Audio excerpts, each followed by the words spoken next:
নাম জানি না তোর। দ্বিতীয়বারের মতো মা হয়েছেন টলিউড অভিনেত্রী কোয়েল মল্লিক। জানা গেছে কন্যা সন্তানের মা হয়েছেন তিনি। খুশির এ খবরটি সামাজিক যোগাযোগ মাধ্যমে নিজেই জানিয়েছেন কোয়েল মল্লিক। জানা যায় 14 ডিসেম্বর সকালে কোয়েলের কোল জুড়ে এসেছে ফুটফুটে কন্যা সন্তান। নতুন অতিথির আগমনে খুশি নিষ্পাল সিং ও মল্লিক পরিবারের অন্যান্য সদস্যরা। একটি কার্ড শেয়ার করে অভিনেত্রী লিখেছেন, আমরা আশীর্বাদ ধন্য আমাদের কন্যাকে পেয়ে। সোশ্যাল মিডিয়ায় খবরটি পোস্ট করার সঙ্গে সঙ্গে ভরে যায় একের পর এক শুভেচ্ছা বার্তায়। অভিনেতা অভিনেত্রী থেকে কোয়েলের ভক্তরা অভিনন্দন জানাতে থাকেন তাকে।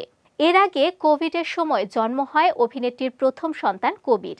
তাই পুত্র সন্তান জন্মের আগে নানা আপডেট ভাগ করতে দেখা গিয়েছিল অভিনেত্রীকে। তবে দ্বিতীয় সন্তান জন্মানোর আগে তেমন কোনো পোস্ট বা ছবি ভাগ করেনি অভিনেত্রী। বিষয়টি একেবারেই পারিবারিক রেখেছিলেন কোয়েল মল্লিক ও তার পরিবার। দ্বিতীয়বার মা হবার খবরে এ অভিনেত্রীর পোস্টে শুভেচ্ছা জানিয়েছেন টলিউডের জনপ্রিয় অভিনেতা জিৎ ঋতুপর্ণা, শুভশ্রী, মিমি চক্রবর্তী, ওয়েন্ড্রিলা সহ এক ঝাঁক টলিউড তারকা। মা হবার খবরে কোয়েলের অনেক ভক্তরা কন্যা সন্তানের মুখ দেখতে চেয়েছেন, কেউ বা আবার জানতে চেয়েছেন সন্তানের নাম।